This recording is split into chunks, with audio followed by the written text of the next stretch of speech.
Good evening. Welcome to the 2016 Village of Ossining Award Ceremony. Begin by introducing Chief Kevin Sylvester.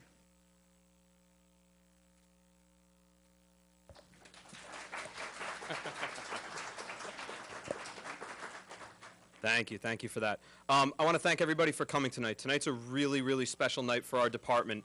I look around the room and you see so many family members that are here, and we don't get enough time or enough opportunity really to share what we do with our families. We take a little bit home every day, but this is really our opportunity to talk about what each other has done this year and the things that we've accomplished. And you hear oftentimes about the difficult things we do, but most cops don't get the chance to go home and talk about some of the heroic stuff they did, because most of these guys are way too humble to take credit for that. So this is my chance today to bring these guys up and these women in front of you, in front of the family and the community, and be able to say what wonderful things they did, what great input we've had from the community, and some people that aren't members of our department in official capacity but have stood out in actions to help people, that have saved lives and really gone above and beyond to show what Ossining's really about. So I'm just really proud to be able to stand up here. One of the things we hear from cops too often is that the things that we do that other people may find remarkable so often go unnoticed. So today's our day to bring them up here. We're going to show them off and tell you guys all the great things we've done. So really proud of your family members, of your neighbors, of the community. And next I'd like to introduce Sergeant Aaron Zimmerman, the president of the Ossining PBA, who will lead us in the pledge. Please rise.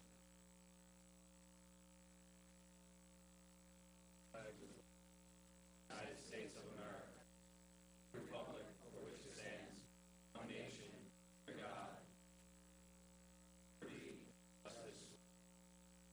Bow your heads a moment.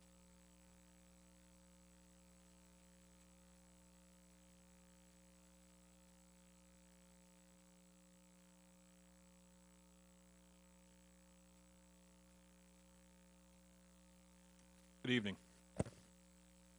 In 1961, John F. Kennedy declared May 15th National Police Memorial Day. Shortly thereafter, passed into law by joint resolution.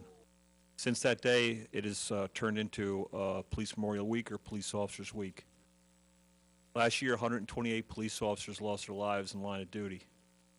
Since 1791, over 22,000 police officers have died in the line of duty. So we take this week especially as a memorial. In addition to which, a lot of police departments, including ours, uses it as for our awards this particular week. Tonight, because of the efforts of Chief Sylvester, Lieutenant Damiano, and Detective Carpenter, we're going to do that here tonight, and we appreciate you all coming. Now, the most important police award that not a whole lot of people know about is this one. To many people, that's a Yankee symbol, but not to me. In 1877, Louis Tiffany designed that for the New York Police Department as her first Medal of Valor. Ultimately, it's adopted by the NYPD, or by the New York Yankees, as their symbol on their uniform, but it is originally a police award. Every time I see a Yankees cap and I see that logo, I think of those officers and the tremendous work they did. In the future, I hope you do too. So thanks for coming tonight.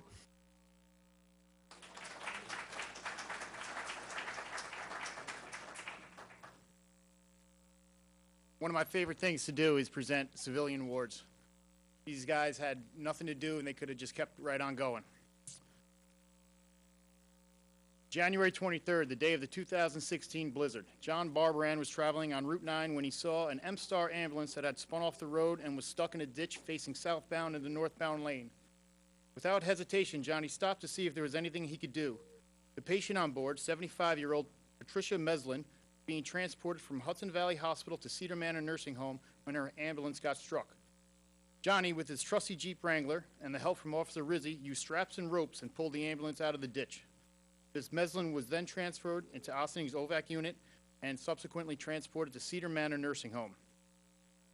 Johnny Barbaran grew up on Forest Avenue in Ossining, graduated from Ossining High School. He's married with 3 kids. His oldest son, Anthony, is a police officer with the Eastchester Police Department. We would like to acknowledge Johnny for his unselfish and considerate act. We'd also like to mention Officer Peter Rizzi for as resourceful as he is in getting Miss Meslin to her destination in such an ominous situation. Thank you, Johnny.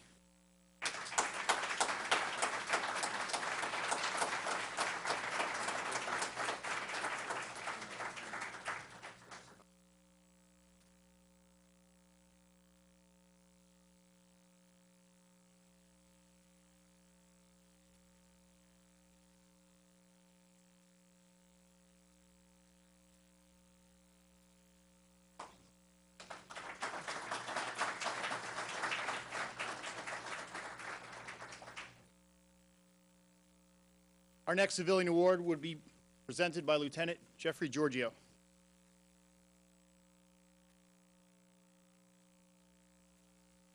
Good evening, everybody. Thank you. Part of our job and what people say about it a lot is that, we see the ugly in people at their worst. And, we also see them at their very best. And this award goes to an individual who was at his best that day. And that is Mr. Pietro DeNovo. On July 24th, 2015, while employed by Federal Express, Mr. DeNovo was making a delivery in the Ossining area. While making that delivery, he was approached by a female who inquired if he had a package for her. The female indicated that, The female indicated that she was a resident of the delivery location and requested that the package be turned over to her. Mr. DeNovo became suspicious of the female and her actions, as he's been delivering packages in the same area for over 6 years now. Mr. DeNovo's knowledge that the female was not a resident of the location that he was going to be delivering the package at. While speaking to the female, DeNovo observed a vehicle in the area that had made several passes while he was dealing with this female. This created even greater suspicion to DeNovo as he remembered a similar incident from the past that was a package scam. DeNovo alertly told the female that he must have been mistaken and added that he had the wrong address. The female became aggressive and started to yell at him, demanding that he deliver the package to her. At that time, DeNovo entered his truck and proceeded to drive away. The suspect vehicle then began to follow the delivery truck, which alerted DeNovo, who dialed 911 for police assistance. Based on DeNovo's information, the Ossining police were able to locate the suspect vehicle and ultimately arrest the parties involved. Through investigation, it was determined that the arrested subjects were part of a large delivery scam where suspects would steal people's credit card information and place orders for high-end electronics. They would then try to stop the delivery drivers prior to making the delivery at the cardholder's address and take the fraudulent purchased items into their possession. Because of DeNovo's actions that day, the Ossining police were able to arrest the subjects involved and disrupt an organized criminal group who victimized many individuals and businesses. So, thank you, Mr. DeNovo. Can you please come up and receive your award?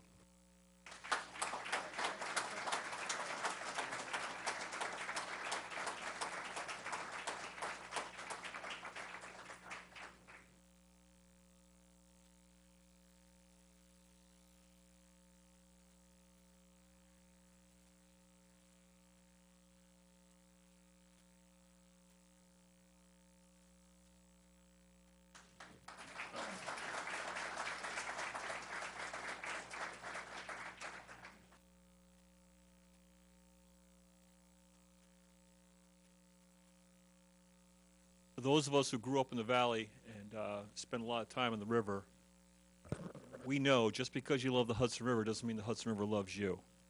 It is a big, cold place, and it can be dangerous.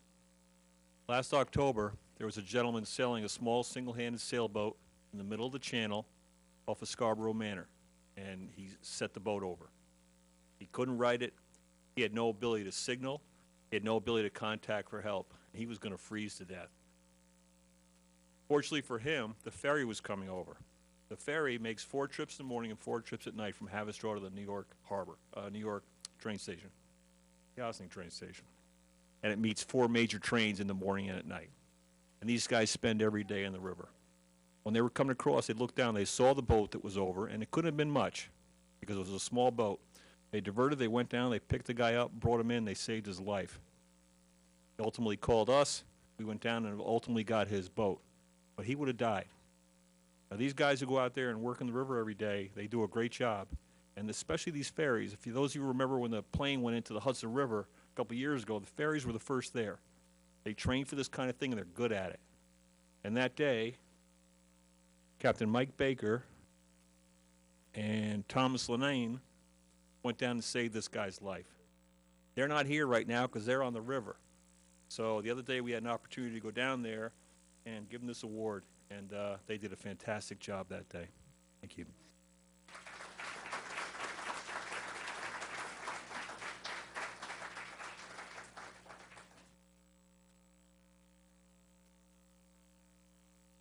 Okay, now we'll begin with our officers' awards.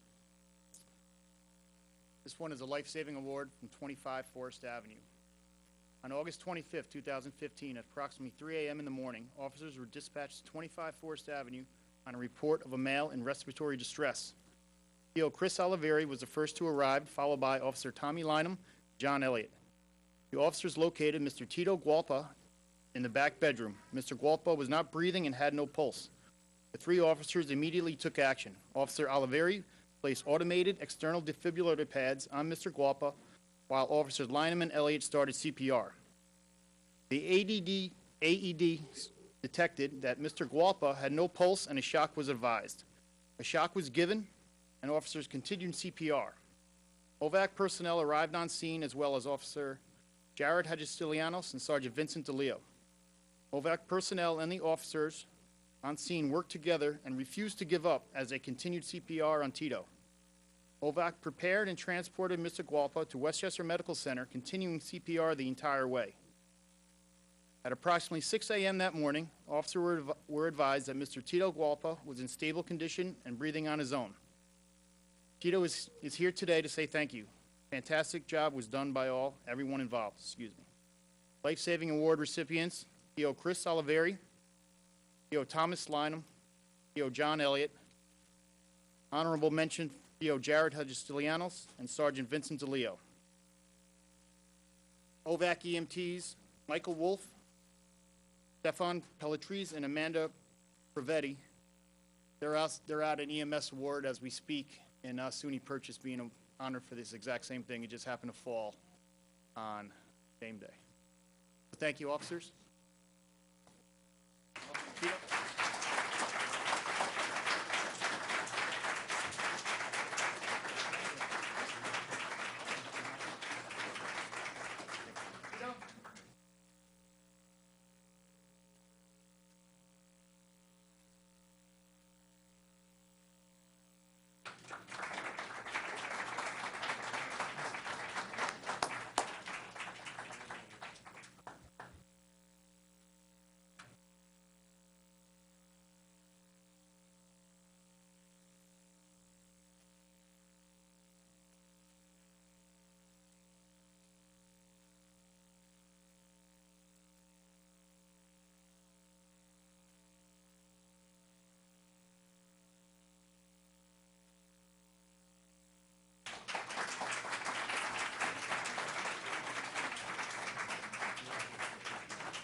The chief wanted me to make quick mention. We have a fantastic training cadre here, and they do a great job.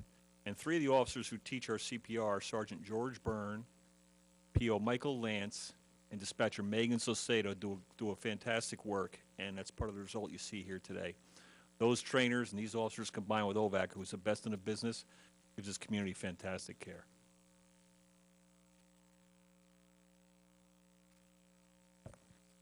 All right, they gave me the big one. Let me have everybody up front. Lieutenant Giorgio, Sergeant Majorana, Lieutenant Damiano, Sergeant Schemmer, Sergeant DeBenedictis, Sergeant Zimmerman, Officer Castanis, Stern, Lynham, Mesquita, Bracero, Officer Jeff Chavez, Officer Encarnacion, and Detective Jared Hagestilianos. Also Officer Lance.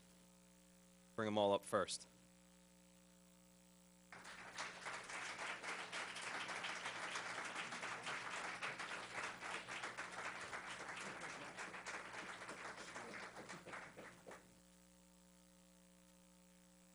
A lot of the things that we do don't always make the news. There's a lot of low-profile stuff we do. This one happened to make a lot of news. It was interesting to them, and it's a really great call, and these guys did fantastic work. On March 17th, 2016, at approximately 4:15 in the morning, Officers Castanis, Stern, and Sergeant Majorano were dispatched to 21 Park Avenue in the village of Ossining for a report of a domestic dispute involving an intoxicated male. Upon arrival, the officers were met by a female subject who stated that she had a verbal argument with her husband. She stated that subsequent to that argument, her husband had attempted to take a large amount of prescription medication with the intent to harm himself. As the officers interviewed the complainant, a male subject entered the living room armed with a longsword. The officers took cover and ordered the subject to drop the sword. In response, he retreated to the attic, stating, "If any cops follow me up here, I'm going to cut off their heads. I have many swords up here." Sergeant Majorana and his officers established a defensive perimeter at the bottom of the attic stairs and requested assistance from the Ossining SWAT team. Officer Stern initiated a dialogue with the suspect, gathering a great deal of important information. The suspect repeatedly brandished various swords while threatening to harm himself and anyone who attempted to enter the attic. When negotiations temporarily broke down, the subject placed screws into the attic door to seal the entrance. He placed furniture in front of the door in order to deter officers from entering the attic space. Undeterred, these officers continued to work towards a peaceful resolution. After 6 hours of tense negotiations, officers were able to convince the subject to dispose of his weapons by throwing them out a window. He voluntarily walked down the stairs unarmed and agreed to seek medical attention. He was taken into custody without injury to himself or any police officer and was transported for psychiatric evaluation. Due to the professionalism, outstanding teamwork, and unwavering determination of the patrol officers and the SWAT team members on scene, this subject is able to have a second chance at life. I couldn't be more proud of a group of police officers, and especially for some of our newest supervisors who led this job. This is such a great example of what a small department can do. The officers that responded to this emergency at first did a job that you would call in a specialty unit from some other big job from. These are your everyday patrol officers who are tasked with doing the highest level of policing. So congratulations to you guys for some outstanding work.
Okay, I'd like to take this opportunity to acknowledge Detective Aaron Zimmerman for an investigative award due to a homicide that he investigated starting August 24th, 2015.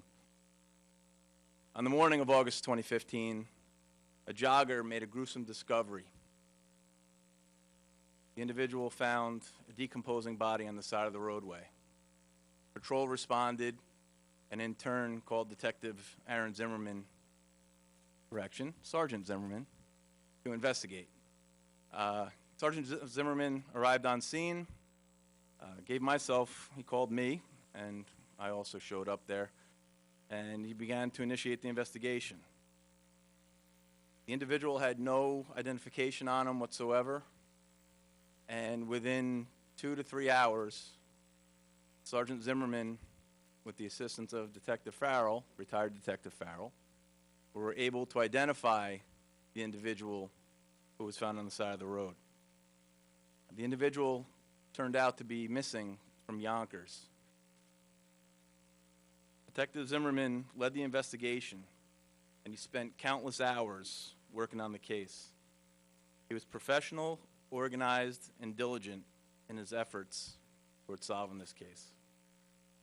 Faced with a difficult set of circumstances with limited information at the beginning, Detective Zimmerman was able to locate and arrest the subject responsible for the murder and allow the victim's family to have closure in the death of a man who was a beloved father, brother, and grandfather.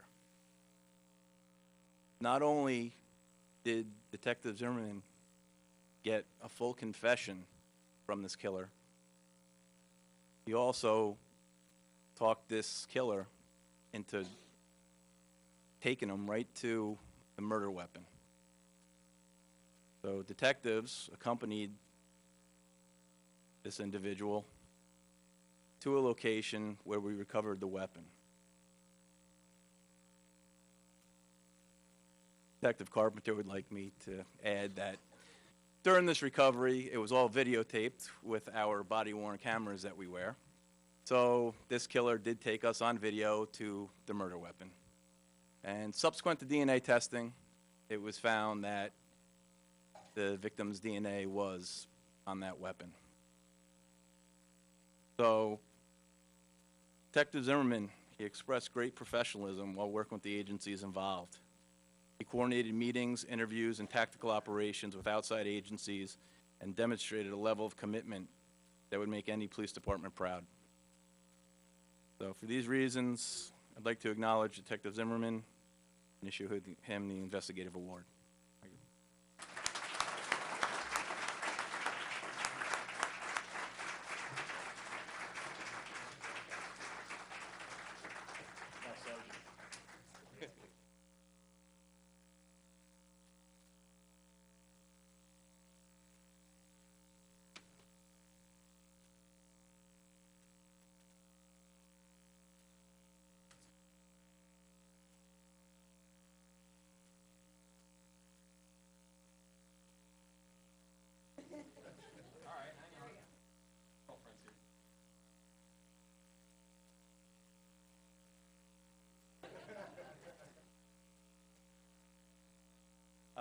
Please stay up here. Yeah.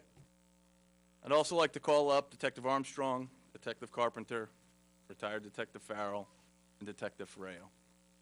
Can you please come up?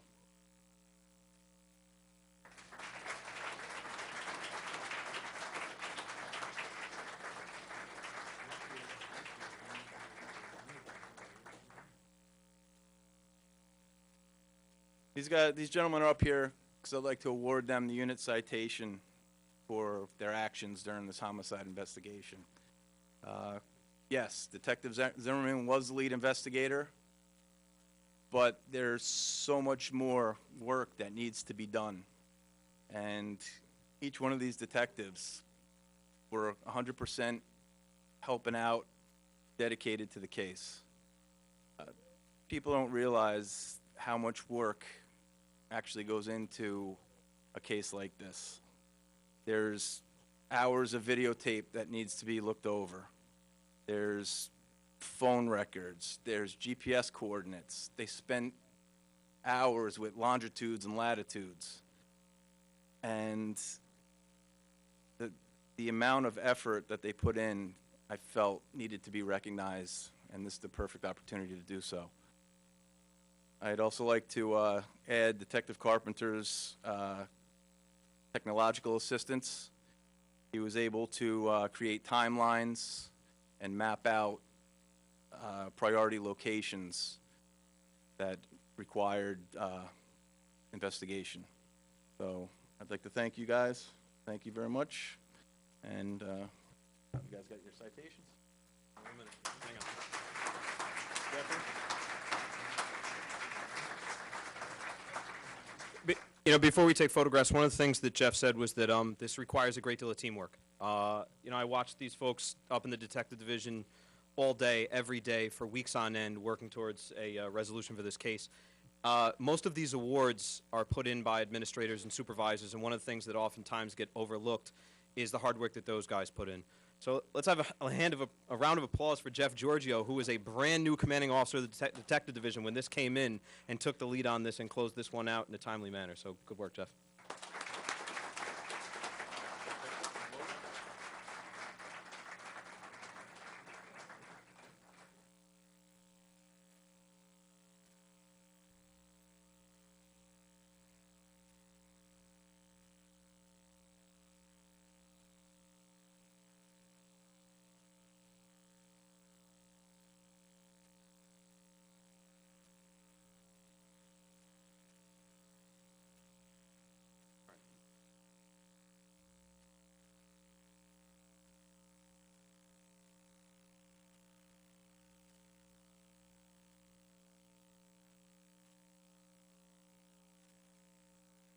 Okay, this is a little bit of a feel-good story. I've been an officer for 22 years, and I've never seen one of these. But on December 21st, 2015, at approximately 1:30 a.m., officers were dispatched to 45 State Street on a report of an unknown medical aid. Upon arrival, officers Castanis and Colon, along with Officer Anthony Oliveri, located Miss Sarah Ramos sitting in the chair in her final stages of labor.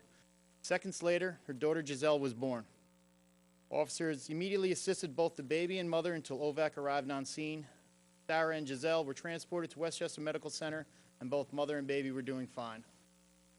That's them there. Unfortunately, Sarah Ramos and her mother couldn't be here, but I'd like to have the 3 officers come up, and I got a special award for them.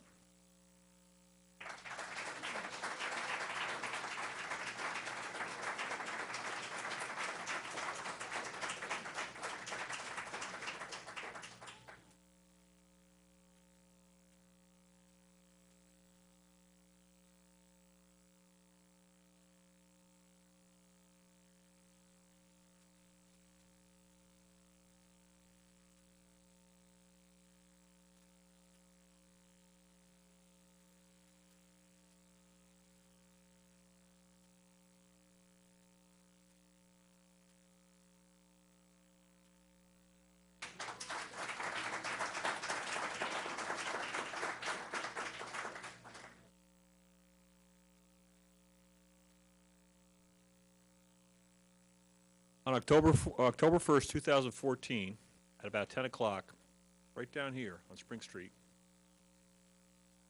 a young mother was feeding her son in the back seat of a minivan. While she was doing that, a guy carrying a couple knives and what looked like a machine pistol got in the van, got behind the wheel, and drove off with her and her child in the back seat. Scared for her son's life and her own, she strapped her son into the car seat, jumped into the front seat of the vehicle, and got in a fight with him. Ultimately, she turns the ignition of the vehicle off and stops the van. He jumps out and runs away. At the time, we got the call.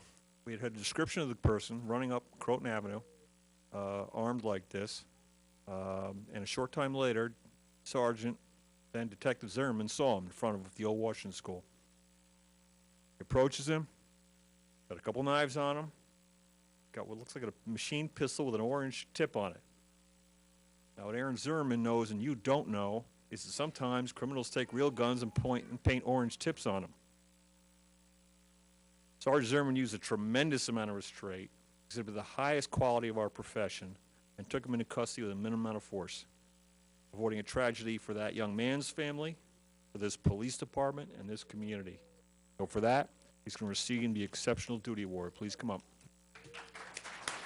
In addition, I believe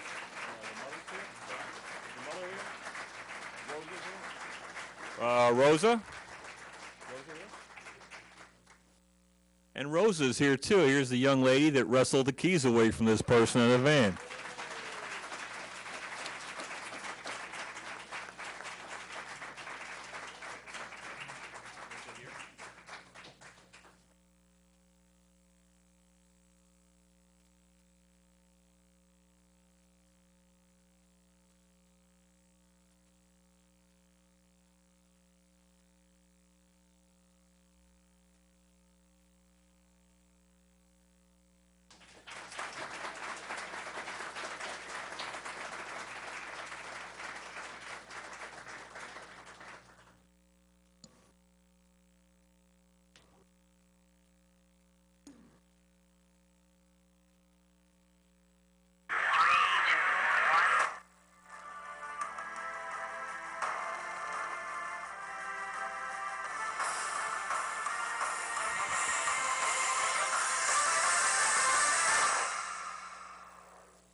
Good evening, everybody.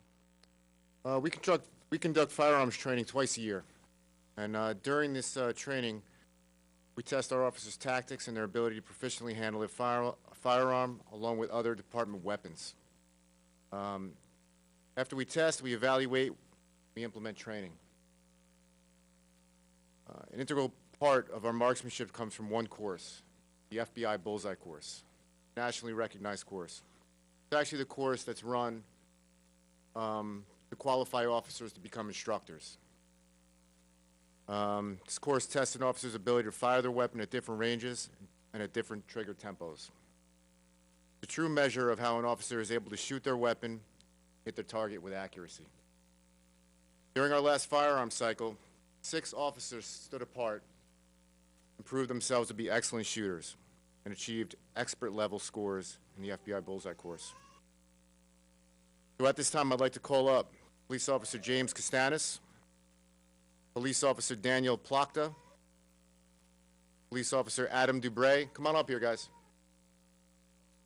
Police Officer Clarence Fisher, Detective Eddie Walker, Police Officer Richard Camp.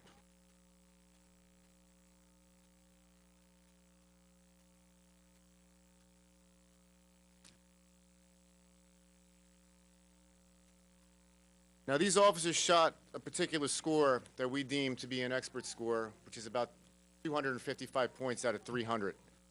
To get into an FBI instructor school, the average score is about 232. These guys are well above that average. I'd be remiss if I didn't mention that Police Officer Camp just got out of the police academy last year, shot an expert the first time he ever did it. On top of that, he's our department's top shot. So I'd like to thank all these guys for taking the training very seriously. And roll of water.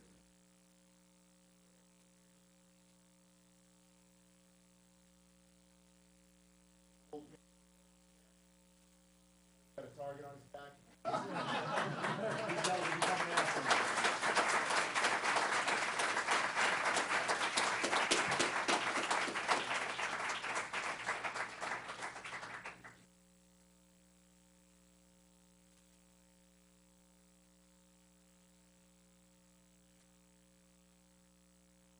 Good job, guys.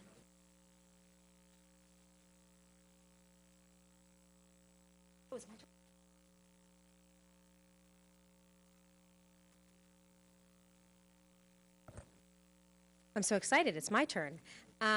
This has been a wonderful night, honoring so many terrific people from our community and from our department. Thank you for filling the room and showing appreciation for the incredible work that happens every day here. Most of it we don't get to hear about, so it's nice to take this one day a year to acknowledge some of the highlights of the heroic work by all of you who have sworn your duty to protect us, and then when you go above and beyond, and all of the really heads-up heroic thinking of community members who have stepped up and looked out for their neighbors. It's a really special night, and I thank you to the everyone who helps make this night possible and bring together all of these awards and acknowledgments. And we have one more today. It's for one of our recent retirees. He was up here earlier, and so I'd like to ask him to come back up here. Detective Don Farrell, if you would come and join us.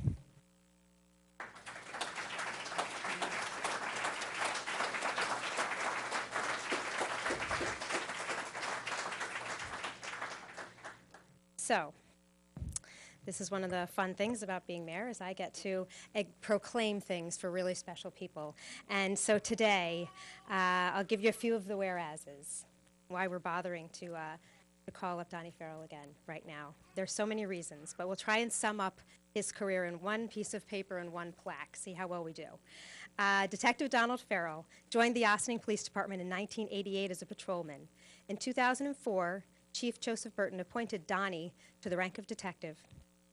Donnie was a founding member of Ossining SWAT team. He quickly earned the respect of his colleagues. And whereas Detective Farrell has received numerous awards and commendations, including Westchester County's highest award for law enforcement heroism, which he received in May of 2003 when he foiled an escape from Sing Sing Correctional Facility. And a second time, Janine Pirro credits an astute Donnie Farrell with having derailed an elaborate professional attempt to get 2 felons out of Sing Sing. And whereas Donnie was born and raised in Ossining and not only served his community as a member of the police department, but also as an active member of the Ossining Fire Department, having held all company levels and having been elected chief engineer in 2003. He was also recognized as Firefighter of the Year by the Firemen's Association of the State of New York in 2001. And whereas The safety and protection of our community is dependent upon the dedicated service of individuals like Donnie, who work tirelessly to protect the lives and property of others, and we wish to honor and thank Detective Donald Farrell this evening.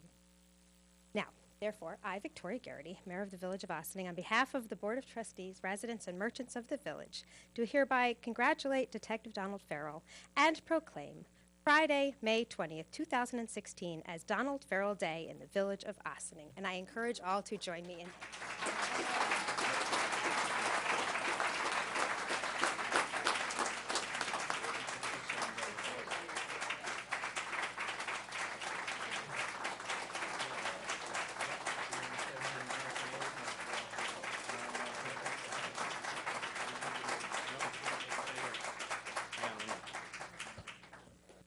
All right, so one of my favorite parts about this job is I get to hijack the microphone without asking permission anymore. There was a story I shared with Donnie when we walked him out that not too many people got to hear, and he said, geez, you should tell people nice things like that about me. So I've been saving it for a time when I had a captive audience. So before Donnie was fire chief, I was lucky that my dad was fire chief, and I thought it was really cool growing up until a time came where he was real busy and he couldn't come home all the time, and my dad was working at the water treatment plant. They had a lot of problems, and I get my work ethic from him, and he was not home a lot. So at that time, you know, Donnie was a bit older than me, but he was a lot younger than my dad, and he used to come by the house, and he'd take me to the firehouse, and he'd play catch with me, and he'd do a lot of fill-in work for all the stuff my dad couldn't do. And when I became old enough to join the fire department, I did, and Donnie would continue to take me around. And I'll never forget the day when we came back from a fire, and he reached across in the fire chief's car, and he said, here, fill this out. And I said, well, what's that? And he said, it's an application. You're going to be a cop. And I said, there's no way I'm going to be a cop. And I did. So all the people in the back, you can blame Donnie Farrell for all of your troubles in life now. But I want to thank Donnie for all the years of being such an inspiration in the police department, as a neighbor, as a friend, and all the other things he's done for me. And the people in the back can tell you so many more stories about all the things he's done for them. So Donnie, thank you. Could the department step forward, please? Could the department step forward, please?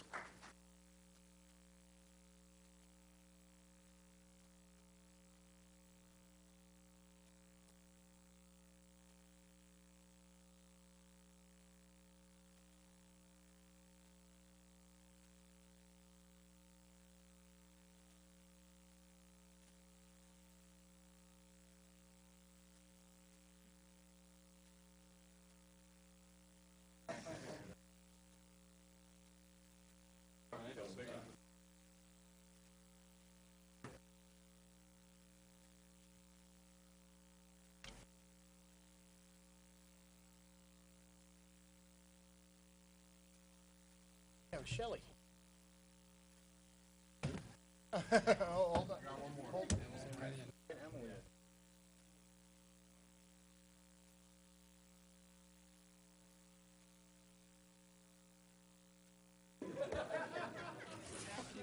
You gotta be 5'11" to get back here. Mike is on.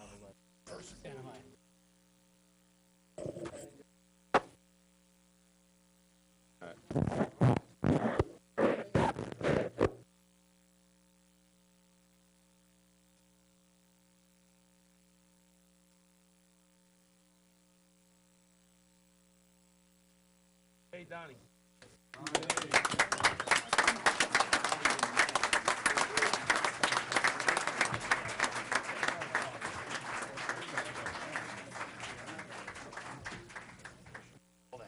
John. Yes, sir.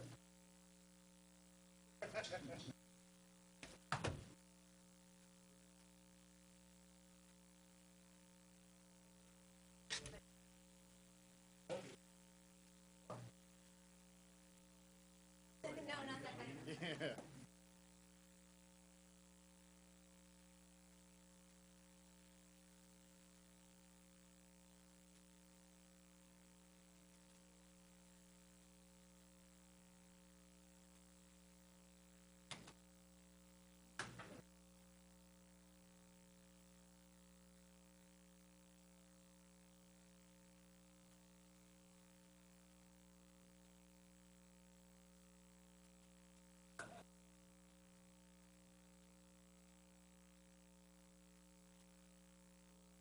Good for you. Yeah, you can go sit down now.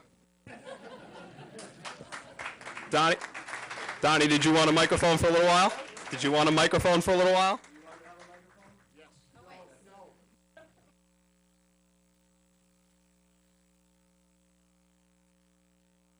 If you're going to say it, it's got to be on camera. You're rolling, right?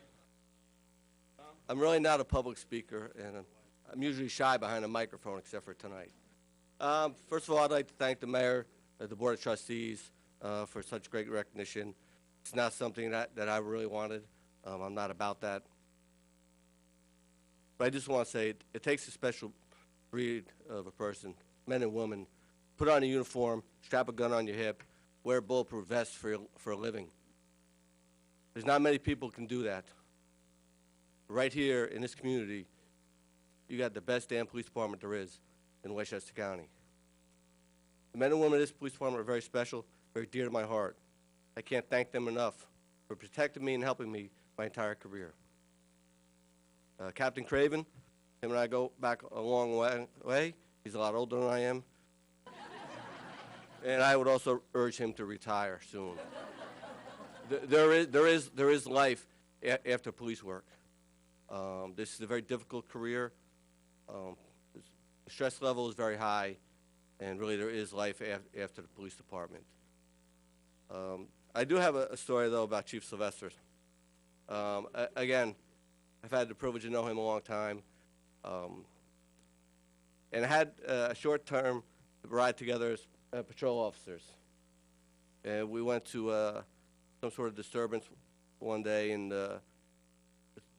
two occupants of the house, Kevin, say a little younger than I am, and they wanted to know a little about him. I said, well, today is Bring Your Son to Work Day. So, you know, at the time he was single. I tried to get a number for him, but it didn't work out. Probably for the best. But Chief Sylvester, thank you very much. Again, you know how much I really want tonight. Lieutenant Giorgio and retired Detective Lieutenant Sullivan, thank you. Couldn't have had two better direct supervisors to work for. Both hard-working individuals, and they bring the best out of everyone. And just like Chief Sylvester brings the best out of the men and women of this police department. So to you folks, stay safe. God bless you. I love you all. Thank you.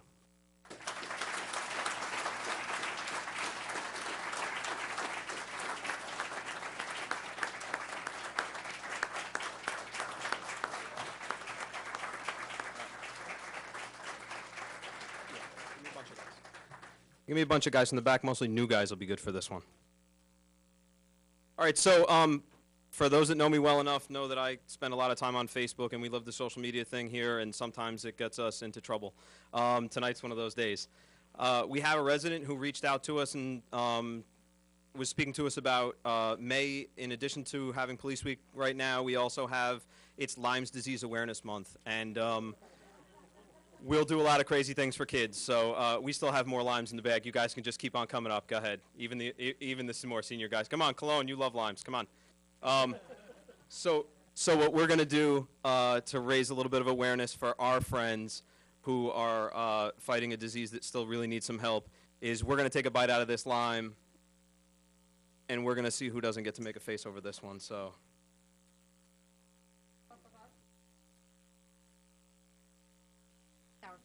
We do not have tequila or Corona.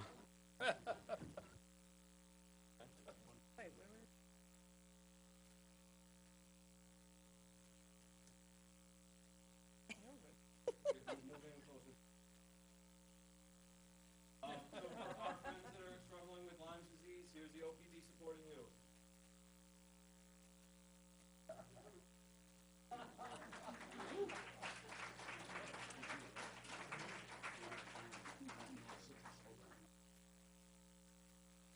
And like all the rest of the challenges go, we're supposed to now pass this on. So, Arjuzio from the fire department, we're next. We want to see so from OVAC if you're still back there. Lines will be at headquarters tomorrow. We'll see you tomorrow. Thank you, everybody.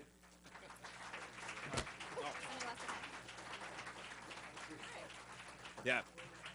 All right, so that's the conclusion of our award ceremony. I want to thank everybody for coming out tonight. Congratulations to everybody who won awards. And a special thanks to Lieutenant Damiano and Detective Carpenter, who really put their heart and soul into this. They put so much of their effort into this, not just their workday, they go home. This is a passion for them, and it's really important that these officers know that they're supported not only by this department, but by their community. So thanks for everything, and thank you for coming tonight.